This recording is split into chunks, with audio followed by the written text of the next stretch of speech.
Hi Cheshire FM, it's Amy here, joined by the boys from the Wanted. Tom, Jay, Max, Eva, Nathan. Yeah. And yeah. So boys, you've come a long way since your first TV appearance on Hollyoaks Show back in May. You've had a #1 single and several top 20 hits. How do you all feel about how far you've come? Awful.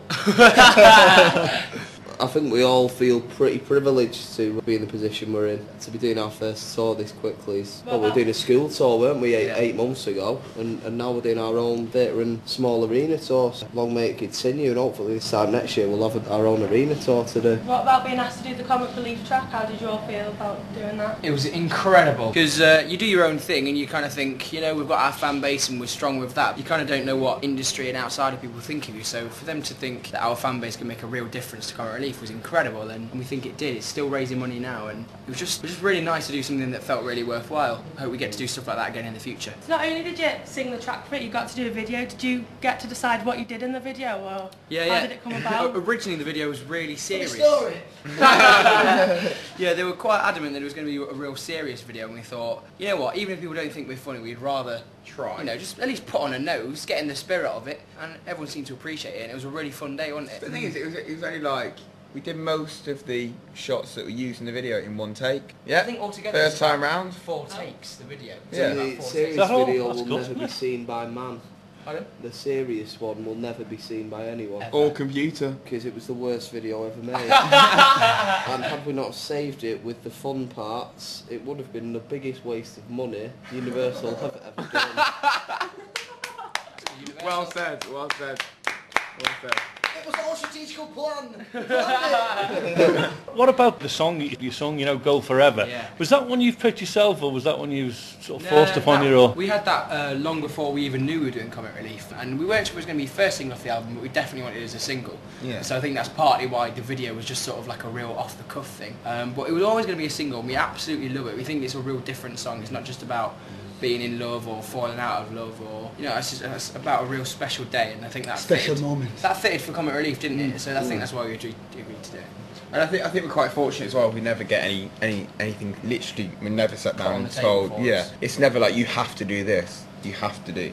Like we always get asked an opinion, and if we don't like it, then they'll consider that as well. Oh right, fair enough. Yeah. You've done your Comic Relief single, and you've had #1. So what about the tour? How are you coping from like having your singles and like automatic straight into a tour? But overall, all of us have pretty high spirits. It's going so well. Fans are going crazy in every venue. I haven't had a bad gig so far. Or a bad review. Or a bad review, yeah. 4 out of 5. Have you had a special highlight so far from the tour? Yeah, First Manchester, night. London was amazing. Cardiff was I brilliant. personally like Cardiff because Nathan was a bit nervous in that. And I never seen Nathan nervous. Yeah, I never get nervous.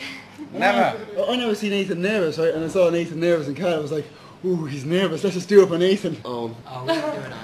Right, you're good about not doing Ireland, but if you could take the tour anywhere in the world, where would you want to take it? Ireland. What apart from Ireland? Benidorm. Somewhere sunny. So the best holiday ever for anyone to ever go on is Benidorm. Regardless of your age or what sort of holiday you're after, go to Benidorm. Whether you're fresh-faced, leather-faced, anything. It doesn't matter. Whether you want something classy or trashy, you'll get both. Go to Benidorm, don't judge, just go. It seems like one of these adverts that you get like on ITV, kind of like, come to Benidorm, come to Ireland. Our management will hear this and go, why is that not the album that they're talking about? Saying, buy the album. Well, maybe buy the album. Go to Benidorm. That's the main We're going there again this year. So you gutted, Siver, about not going to Ireland then, to do a tour? Well good. And just seeing as how Max just rubbed it in there, I'm even more good now.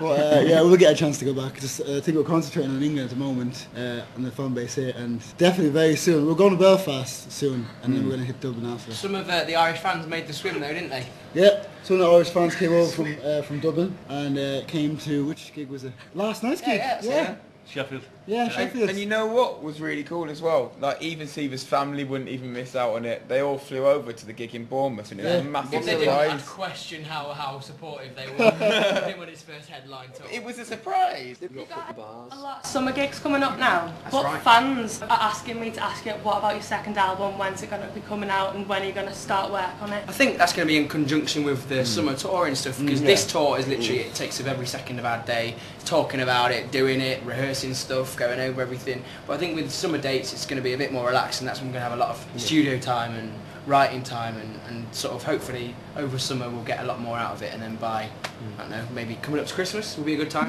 Convenient. We've got a few already, though. Yes.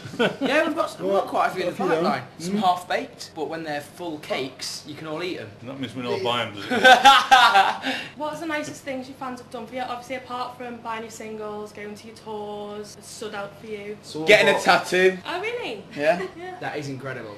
Obviously, buying someone a gift is paying money. You've got to be a proper diehard though to get a tattoo. You know what it means? It means that you don't just matter for the £7.99, whatever it is, to get an album. It matters to that person for the rest of their life. They're like, I love that band. Yeah, there's nothing more flattering.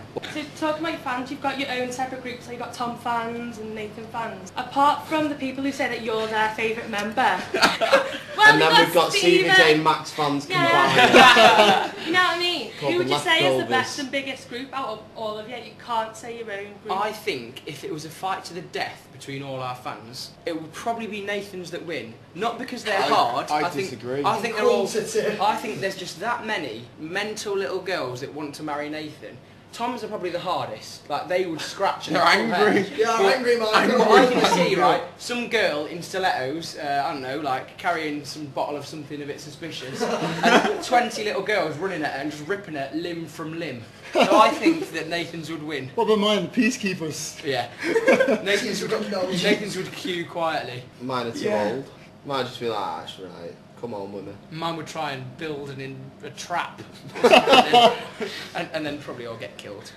So talking about your fans, we've got some fan questions in. That's Wicked. all right. Right, so we've got Dead or Alive. Who would be your dream person to work with? And that's from Bethany J. Smith. Dead. Lennon. Elvis. Shirley Bassey. Yeah. I'm gonna say Boys to Men. There's another question here from Emily Rhodes. She said, if you could beat each other for like a day, who would you choose to be? I'd be Jay because I'd like to know what it's like to have the tiniest bit of intelligence. I thought you were going to say something else then. That would be Steve. I would be Nathan. Oh, I was going to pick Nathan. Okay, I'll be Fight over Tom. it, it's fine. I'll Like be your Tom fans. because I would like to play a guitar with such force that strings inevitably break. 2 on the tour so far. I'd like to be Steve, just to actually know what goes on in there at points. I would like to be Nathan, so I The could last choice. dance. I would like to know how to dance The only feminine one. on stage. Just see what it's like. At least I'm able to dance at all. You... Who would you be, Max? I actually, you know what? I'd be Max because it'd be nice to know what it's like to have a fan over the age of 16. Ah. I'd be... Has anyone not been anyone? I'd be Jay. This sounds really weird, right? But I would be Jay just to see what it's like to have the warped thoughts that he does have on a regular basis, because it is really strange sometimes. I mean, look what he's wearing now. Okay. I was going to argue, but I did look down and just see red chiffon. Angela Cougar. She said, if you could be a biscuit, what biscuit would you be? I'd be... I'd be a hobnob. Why? They are good though. Dip 'em in Can you tea. guess, Jay, what I'd be? A pink wafer. It's Nathan! Okay, chocolate hobnob. I put milk with it. Oreo. Bourbon! I don't know. Bourbon! Not bothered. Jay, what Bourbon. biscuits did you have at home? Rich tea, I bet.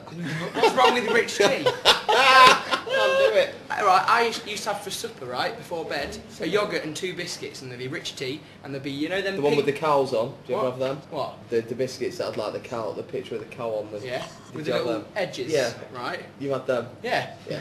And also, you know the yoghurt, the pink one with a bit of white foam at the top? Dip my biscuits in that. What? Oh, like cream. Yeah, and you get a chocolate one with a bit of foam Oh, at I the know top. the one. Yeah, they sell them at Aldi. And Netto. I need to think about the album. The album is good, everyone. Management, if you're listening, the album is dead good. We've got another question from Beverly. It said, if you could be a superhero, what would you be called and what would your power be? I would be called Janius, and I'd have a brain so big I couldn't move, but I would convince people to carry food to me, and I'd have the J-ray, and it would microwave people's intestines. That's what I'd do with my J-ray. So anyone else got any superpowers or? I'll go with the J-Ray. You like the J-ray? Yeah, I like the J-Ray. It kills when you get your intestines microwaved. No one to mess with me. Get fetching me some food now. To finish off, sum up the past year and years to come in one word, starting with Nathan. Funny. Siva? Cool. Unpredictable. Unbelievable. Predictable. What do you predict, Tom, in the next We're year? going to be worldwide superstars. Oh. So it could apply for predictable because we predicted some things. I pretty much agree with that last one, actually. I think you will be, lads. Yeah. Thank you. Confidence. Feels good. Right, so this has been Amy with the Wanted. We've had Nate, Siva, Max, Jay and Tom. And Amy. And Steve for Cheshire FM.